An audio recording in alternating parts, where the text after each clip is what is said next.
I never thought the day would come when my own daughter-in-law would raise her hand against me. Even now, when I close my eyes, I can still feel the sharp sting on my cheek and hear the sound of that slap echo through my living room. It wasn't just the pain that shocked me. It was the look in her eyes, cold, angry, and determined, as she stood there and demanded my house keys like she was entitled to everything I had worked my whole life to build. In that moment, I realized this was no longer just a small family disagreement. This was something much deeper, much darker, and it was about to tear our family apart. I am not a rich woman, but this house means everything to me. It's where I raised my children, where I laughed, cried, prayed, and survived some of the hardest years of my life. Every wall carries a memory. Every corner holds a story. I always believed that family was supposed to protect those memories, not try to steal them. That's why what happened that afternoon hurt more than I can explain. It wasn't only about the house keys. It was about respect, boundaries, and the slow betrayal that had been building for months without me fully seeing it. My son married her 3 years ago. At first, she seemed polite, quiet, and respectful. She smiled often and spoke softly, and I honestly thought I was lucky. I welcomed her into my home like a daughter, not just a daughter-in-law. I cooked for her, listened to her problems, and defended her when others questioned her intentions. I believed that kindness would always be returned with kindness. But somewhere along the way, things began to change, and I ignored the signs because I wanted peace in my family more than I wanted to be right. It started with small comments. She would talk about how old-fashioned the house was, how difficult it must be to maintain such a big place alone. She would joke about how, in the future, it should belong to her and my son anyway. At first, I laughed it off. I told myself she didn't mean anything by it. After all, many families talk about inheritance casually. But deep inside, something didn't feel right.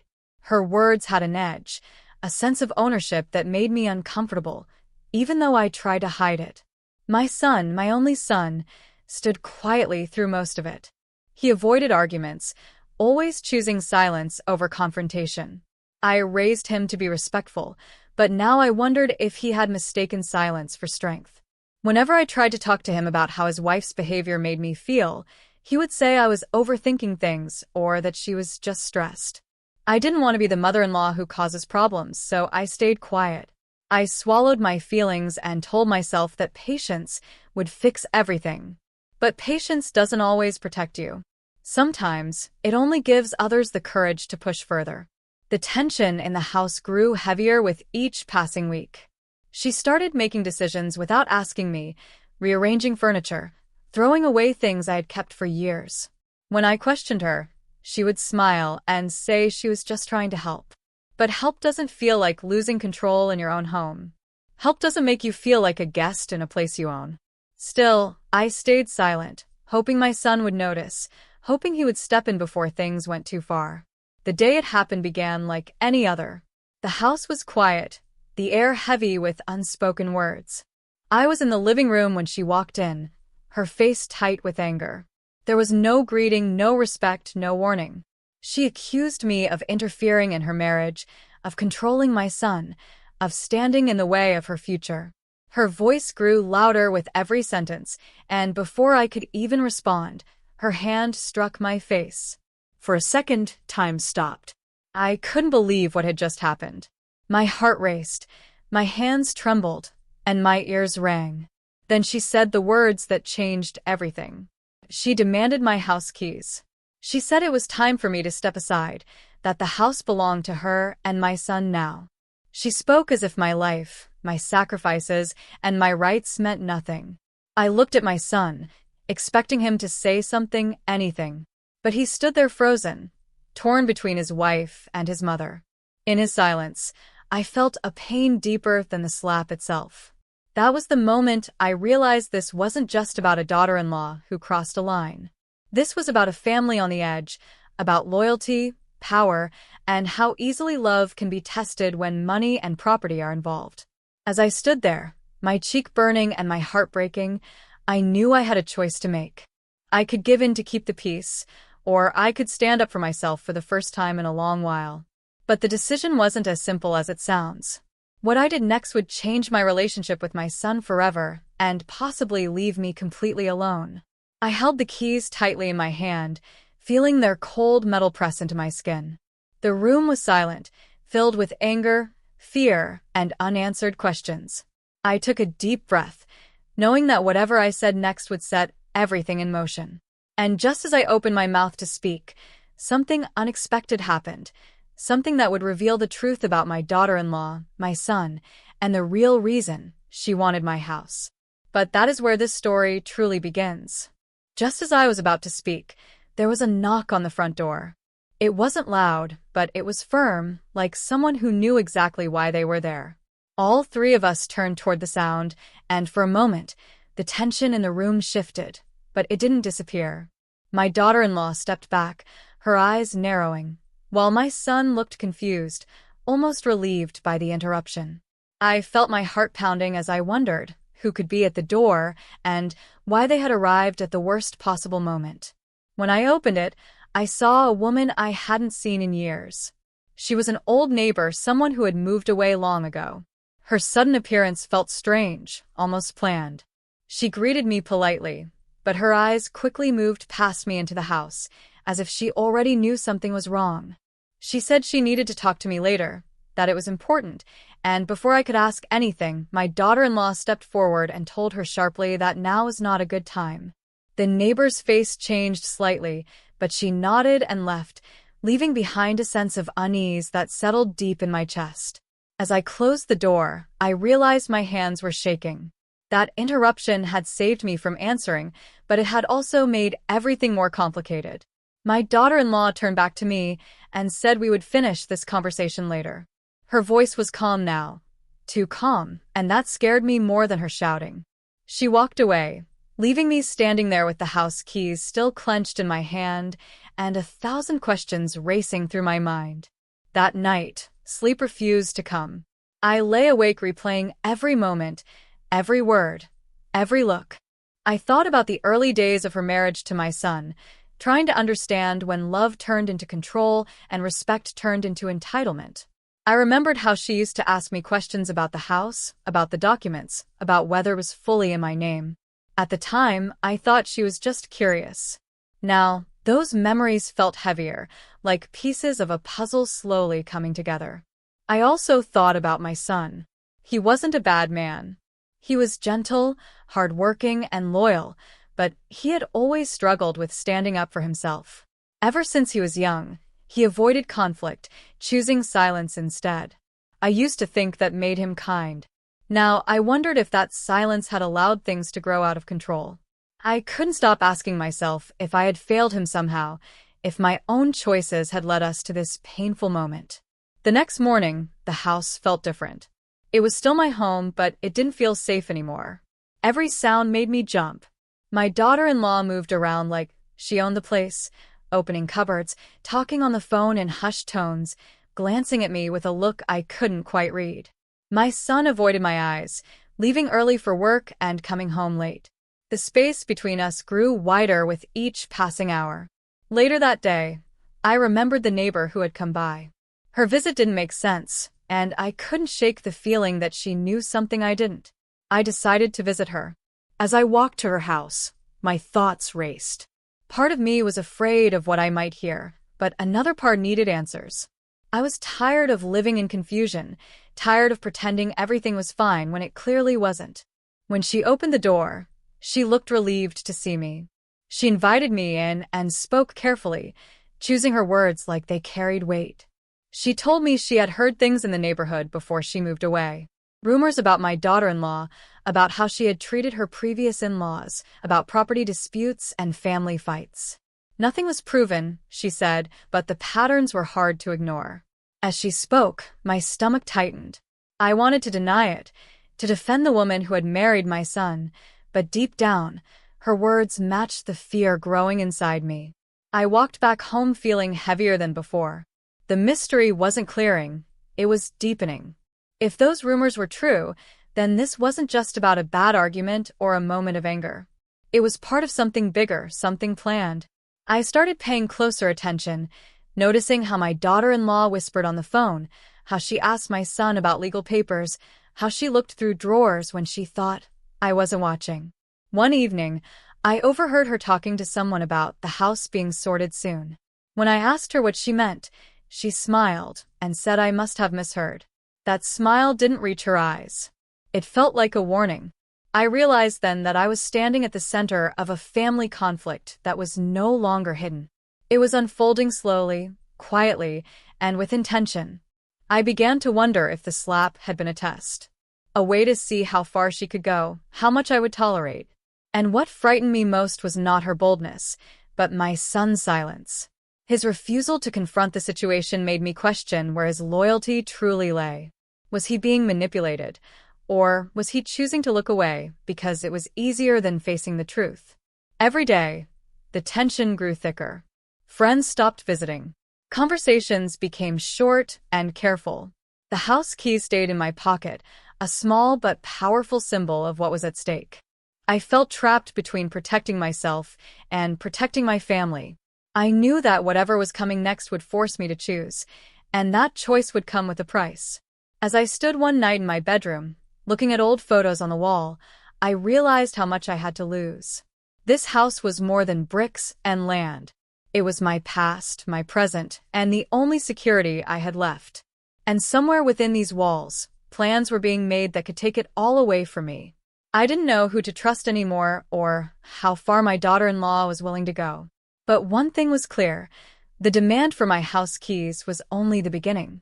And the real reason behind it was still waiting to be revealed. The days that followed felt heavier than the ones before. Every morning, I woke up with a tight feeling in my chest, as if something bad was waiting for me just outside my bedroom door. I started locking my room at night, not because I was afraid of being harmed, but because I no longer felt secure in my own home. That thought alone made my eyes burn with tears. I'd spent decades building a life here, and now I was shrinking inside it, careful with every word and every step. My daughter-in-law became more careful too, but in a different way. She was polite on the surface, offering tea, asking if I needed anything, but her kindness felt forced, like a mask. Behind that smile was pressure. I could feel it when she watched me, when her eyes followed my movements, when she asked casual questions about the house papers or whether I had spoken to any lawyers recently. Each question felt like a test, and I answered carefully, never revealing how uneasy I had become. My son remained distant. Sometimes I caught him looking at me with guilt in his eyes, as if he wanted to say something but didn't know how. Other times, he avoided me completely, burying himself in his phone or leaving the house without explanation. It hurt more than I expected. I had always believed that no matter what happened, my son would stand by me. Now, I wasn't so sure. I began to wonder what my daughter-in-law was telling him behind closed doors, what version of me she had created in his mind. One afternoon, I overheard them arguing quietly in their room. I couldn't hear every word, but I heard my name, the word house, and then silence. That silence scared me more than shouting ever could. When my son came out later, his face was pale. He tried to act normal, but something had shifted. That night, he asked me, gently but firmly, if I had ever thought about making things easier by transferring the house to him. The question hit me like a blow. It wasn't anger I felt, it was heartbreak. I asked him why he was asking. He said it would reduce stress, that families fight less when things are clear. I wanted to scream, to tell him that nothing about this felt clear, that I felt cornered and afraid. Instead, I told him the truth in the calmest voice I could manage. I said the house was my security, my independence, and I wasn't ready to give it up. He nodded, but his eyes dropped to the floor. I knew then that the pressure on him was growing too. At the same time, whispers began to reach me from relatives. A cousin called and asked if everything was okay at home. An old friend hinted that she had heard strange things about disagreements over property. I realized my private family conflict was no longer private. Somehow, the story was spreading, and I wasn't the one telling it. That made me feel exposed, like my life was being discussed and judged without my voice included. I started keeping my documents in a small bag that never left my side. The house papers, my identification, old letters, everything that mattered. It felt ridiculous at first, but it gave me a small sense of control. I also began writing down everything that happened, every conversation, every strange comment. Part of me hoped I would never need those notes.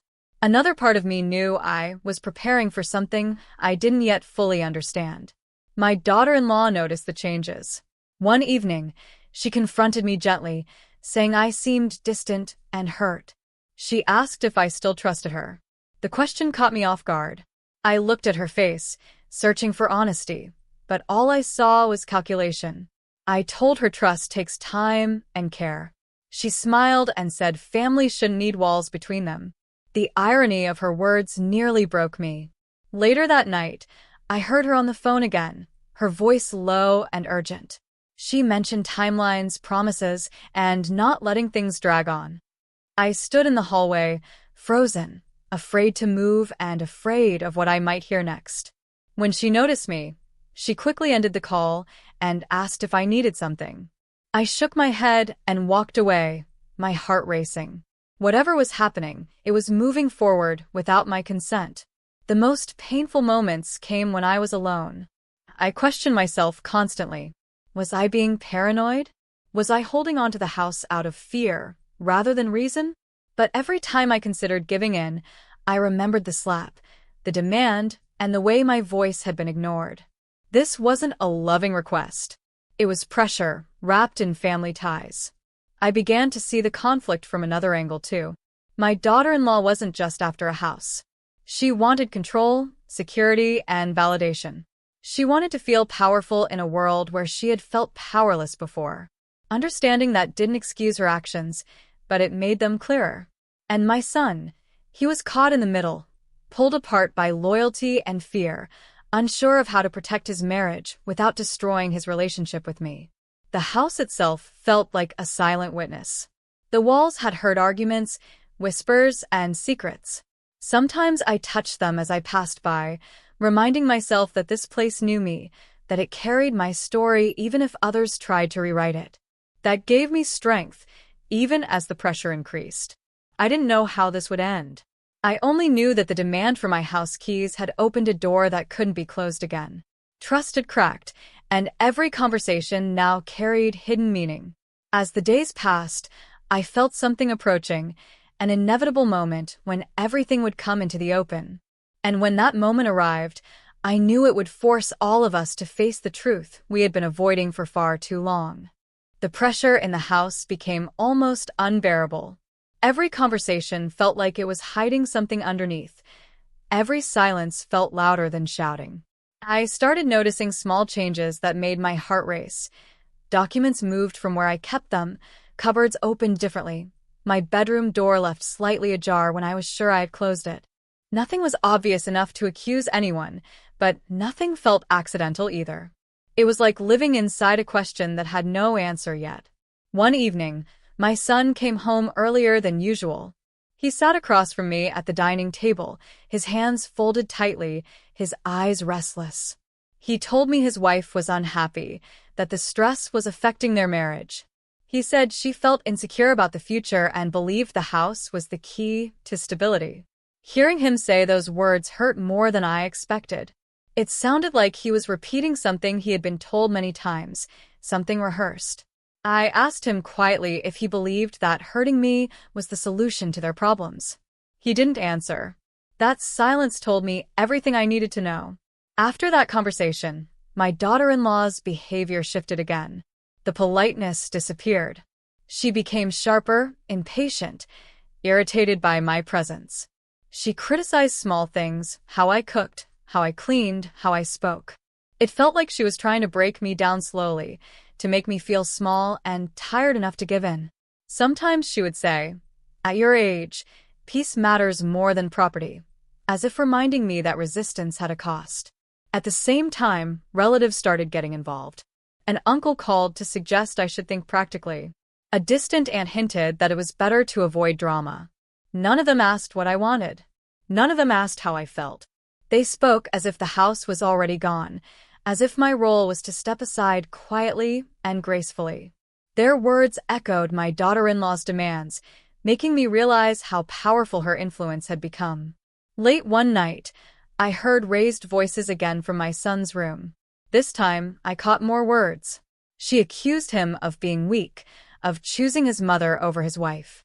She said she had made sacrifices and deserved security. My son tried to calm her, saying things would work out. Then she said something that made my breath stop. She said if he couldn't handle it, she would handle it herself. I stood there in the dark, my heart pounding, wondering what "handle it herself" truly meant. The next morning, I found my son unusually quiet. He avoided conversation and left the house without breakfast. My daughter-in-law watched him go, then turned to me with a look that felt almost triumphant. She asked me if I had ever thought about moving somewhere smaller, maybe closer to relatives. Her tone was casual, but her eyes were sharp. I told her this was my home. She replied softly, "For now." Those 2 words stayed with me all day. I decided I couldn't stay silent anymore. I reached out to someone I trusted, a family friend who had known me for years. I didn't tell them everything, but I told them enough to be heard. Saying the words out loud made the situation feel real, undeniable. For the first time, I felt less alone. But it also made the risk clearer. Once others knew, there was no turning back. That evening, I noticed my daughter-in-law going through old files in the storage room. When she saw me, she quickly closed the drawer and said she was just organizing. I asked her calmly not to touch my personal documents. She smiled and said families shouldn't keep secrets. The tension between us felt electric, like one wrong word could cause an explosion. My hands trembled, but I held my ground. Later, I discovered that copies of some papers were missing. Not the originals, but copies I had kept for reference. Panic rose in my chest. I searched everywhere, hoping I was mistaken. When I asked my son if he had seen them, he looked startled and said no. But his voice wasn't steady. That was the moment I realized how serious this had become. This was no longer emotional pressure. It was moving towards something irreversible.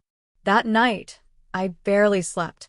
My thoughts raced with fear and determination. I replayed every warning sign I had ignored, every moment I chose peace over boundaries.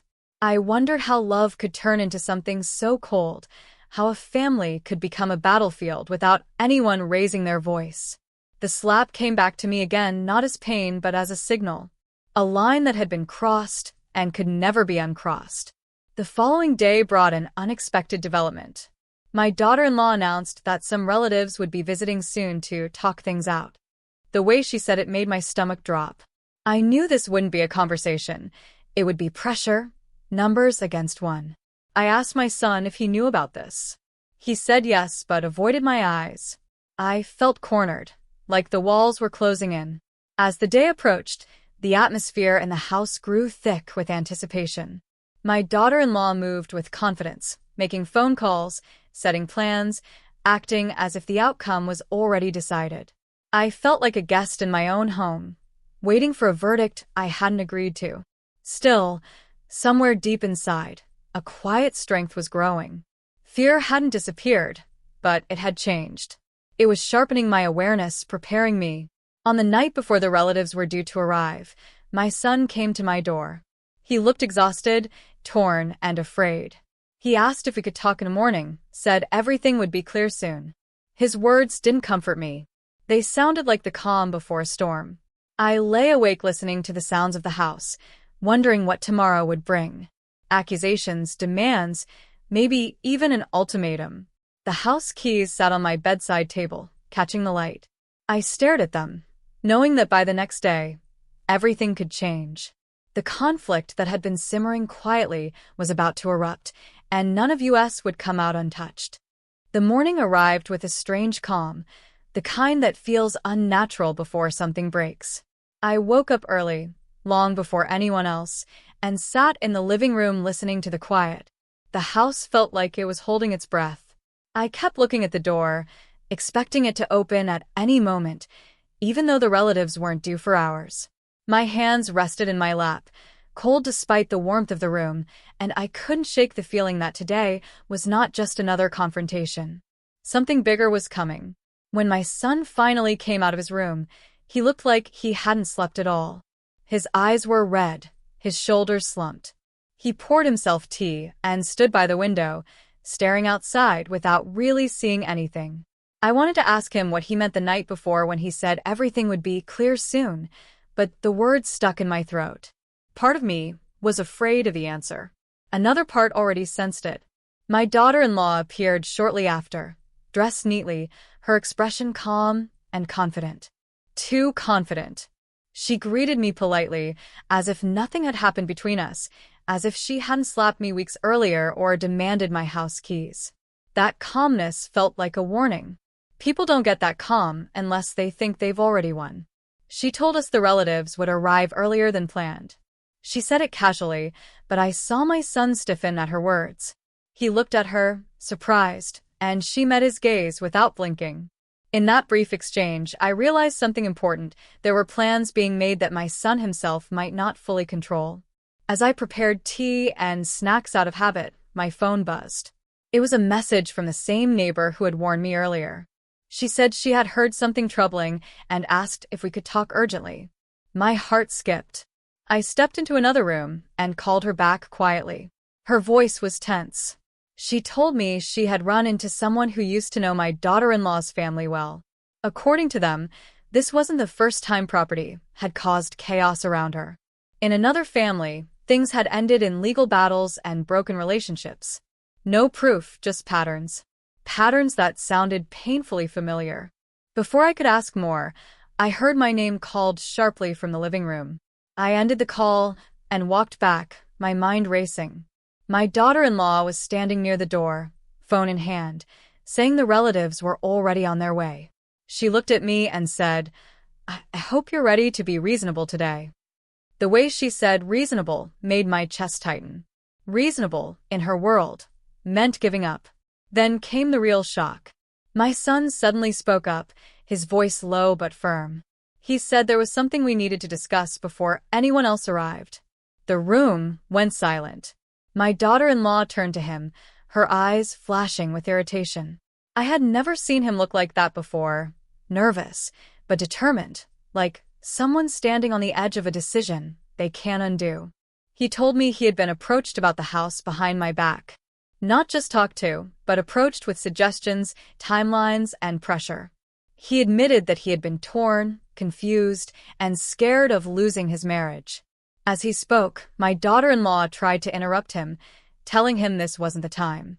He raised his hand slightly, not aggressively, just enough to ask her to wait. That small gesture stunned both of us. Then he said something that made my heart pound. He said there were documents involved. Not signed, not finalized, but prepared. Papers meant to speed things up once I agreed, or once I was made to feel like I had no choice. My breath caught. I felt dizzy, like the floor had shifted beneath me. This wasn't just emotional pressure anymore. This was a plan. I asked him who prepared those documents. He hesitated, then looked at his wife. She didn't deny it. Instead, she crossed her arms and said she was just being practical, that families needed clarity, that waiting only caused problems. She said she was tired of uncertainty, tired of feeling like her future depended on my decisions. Her voice was calm, but her words were sharp. I realized then that the slap, the demand for the house keys, the relatives, the rumors, none of it was random. It was all part of a slow push toward one outcome. And now that outcome was close enough for her to stop pretending. Before I could respond, the doorbell rang. The sound cut through the room like a blade. My heart raced as my daughter-in-law moved quickly to open the door, her confidence returning instantly. Relatives began to arrive, one by one, filling the living room with polite greetings and forced smiles. I felt surrounded, outnumbered in my own home. Conversations overlapped, voices low but urgent. I could sense judgments forming before a single word was spoken. As everyone settled, my daughter-in-law took control of the conversation with ease. She spoke about family harmony, about planning for the future, about how difficult it was when things remained unclear. Heads nodded. Eyes turned toward me. I could feel the weight of expectation pressing down on my chest. No one mentioned the slap. No one mentioned how this all began. The story had already been rewritten. Then, just when I thought the pressure couldn't increase any further, one of the relatives said something unexpected. They mentioned legal advice. Not casually, but seriously. They suggested it might be best to formalize things before they became messy. That single sentence changed the air in the room. This was no longer a family talk. This was edging towards something much more serious. I looked at my son, searching his face for clarity, for support. He looked torn, trapped between the people in the room and the woman standing beside him. I saw fear in his eyes, but also doubt about everything he had been led to believe. The house felt smaller than ever, the walls closing in as voices continued around me. I held onto the arms of my chair, grounding myself, reminding myself that this was still my home, my life. But deep inside, I knew the stakes had just risen sharply. This wasn't only about my house keys anymore. It was about control, truth, and whether I would be pushed into silence or finally be forced to fight back. And as the conversation moved closer to demands and decisions, I realized the next thing that happened would change everything for all of us. The room buzzed with low voices, advice disguised as concern, and looks that pressed in on me from every side. I listened quietly as they spoke about practicality, about the future, about what was best for everyone. It felt like they were talking about an object, not a person. Not my life. Not my home. My daughter-in-law sat beside my son, nodding at the right moments, guiding the conversation without appearing to lead it. She had rehearsed this. I could feel it. When the talk finally slowed and all eyes turned to me, the silence felt heavy. My heart pounded so hard I thought they might hear it. I looked around the room, at people who had known me for years, who had eaten at my table, celebrated milestones in this very house. I took a deep breath and stood up. My voice trembled at first, but then it steadied. I told them the truth. I told them how the demand for my house keys wasn't a request, but an order. I told them about the slap, spoken calmly, without drama, letting the weight of the words settle on their own. A few faces changed. My daughter-in-law shifted in her seat, her jaw tightening. I spoke about the pressure, the whispers, the documents prepared without my consent. I didn't accuse. I simply explained. Then I reached into my bag and placed something on the table. It was a folder. Inside were copies of everything: my house ownership papers, a written record of events, and a letter from a lawyer I had consulted quietly days earlier. A friend had insisted I protect myself, just in case. I hadn't planned to use it like this, but the moment demanded it. The room went still as they flipped through the pages. The tone changed instantly. Advice turned into caution. Confidence turned into uncertainty. The lawyer's letter made it clear that the house was legally mine and could not be transferred without my willing consent. It also stated that any pressure or manipulation could create serious consequences. I watched as the power in the room shifted away from my daughter-in-law, her calm cracking for the first time. She opened her mouth to speak, but no words came out. My son stood up suddenly. His chair scraped loudly against the floor, making everyone jump. His hands were shaking, but his voice was clear. He said he hadn't known how deep this had gone until that morning. He admitted his fear, his confusion, and his mistake in staying silent. He said he loved his wife, but he couldn't stand by while his mother was cornered and disrespected. Hearing those words felt like a release I didn't know I needed. Tears filled my eyes, but I didn't look away. My daughter-in-law reacted quickly. She accused me of turning everyone against her, of exaggerating, of being dramatic. Her voice rose, losing the careful control she had maintained for weeks. But the room no longer belonged to her. The relatives who had come to pressure me now looked uncomfortable, some even embarrassed. One of them suggested everyone take a break and cool down. Another quietly apologized to me for misunderstanding the situation. That should have been the end of it. The conflict was clear, the truth finally spoken. But life rarely ends where we expect. As people began to leave, my daughter-in-law said there was something else they needed to know. Her voice was steady again, but her eyes were glossy. She said she hadn't acted out of greed, but fear. She revealed that she was pregnant and terrified about the future. The room froze. My son turned toward her in shock. I felt my chest tighten, emotions colliding all at once: surprise, concern, and a deep sadness. She said she wanted security for her child, that she felt the house was the only way to ensure stability. For a moment, no one spoke. I saw the conflict on my son's face deepen. I understood her fear, but understanding didn't erase what she had done. I stepped forward slowly and told her that security built on force and disrespect never lasts. I told her that family begins with trust, not control. She looked at me then, really looked at me, and for the first time I saw uncertainty instead of confidence. The moment passed quickly, but it changed something. The argument had reached its peak, and there was nothing left to hide behind. After everyone left, the house felt eerily quiet. My son and I sat together in the living room, surrounded by the aftermath of everything that had been said. He apologized, again and again, for not protecting me sooner. I told him healing would take time, but honesty was a start. We agreed that the house issue was no longer open for discussion. Clear boundaries were set, firmly and calmly. My daughter-in-law stayed in her room that night. The distance between us was heavy, but different now. The fight was over, yet the future remained uncertain. I knew trust wouldn't return easily. Some cracks never fully disappear. Days later, as I was putting the folder back into my bag, my phone rang. It was my lawyer.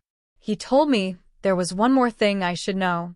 A routine check had revealed that someone had already tried to inquire about transferring my property using incomplete information. Nothing illegal had happened, but the attempt was logged. My hands went cold as I thanked him and ended the call.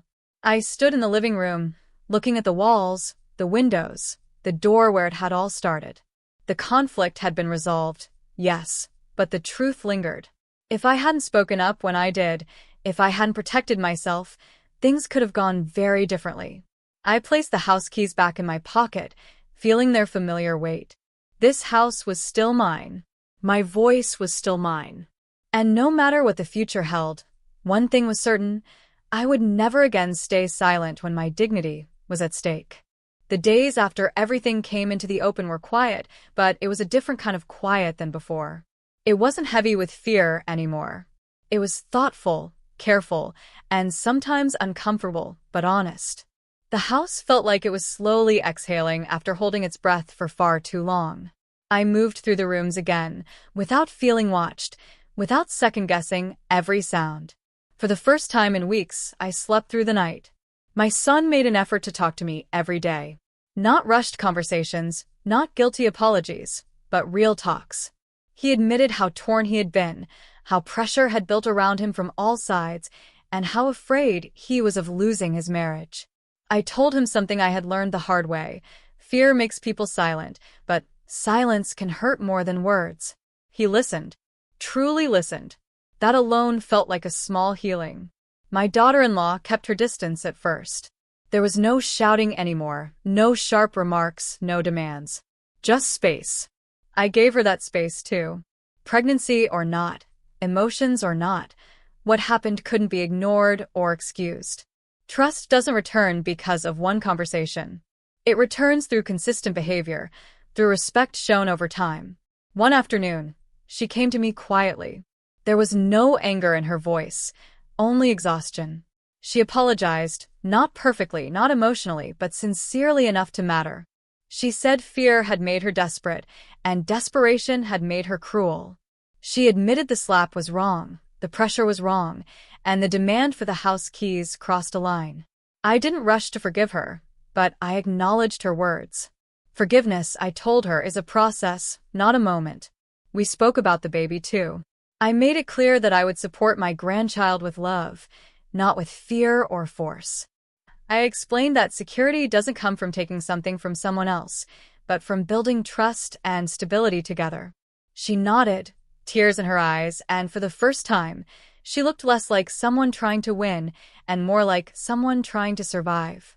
The relatives who had gotten involved slowly faded back into their own lives. A few called to apologize. Others stayed silent. I didn't chase explanations. I had learned that not everyone needs access to your pain. What mattered was that the truth had been spoken when it needed to be. The issue of the house was settled clearly and firmly. It remained in my name, with legal protection in place and boundaries clearly understood. There would be no more discussions, no more hints, no more future planning disguised as pressure. My son supported that decision openly, and that alone changed the balance in our home. Respect returned not because it was demanded, but because it was finally enforced. Life slowly returned to routine. Meals together became easier. Conversations felt lighter. The tension didn't disappear overnight, but it loosened its grip. I started gardening again, sitting on the porch in the evenings, reminding myself that this house had seen storms before and had always stood strong. Sometimes I thought back to that moment in the living room when the slap happened and the house keys were demanded. That moment had felt like the end of everything. In reality, it was the beginning of something else. A painful awakening. A reminder that being kind doesn't mean being weak, and loving your family doesn't mean giving up your dignity.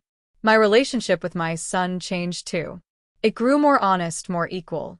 He learned that protecting his family didn't mean choosing one side blindly, but standing up for what was right.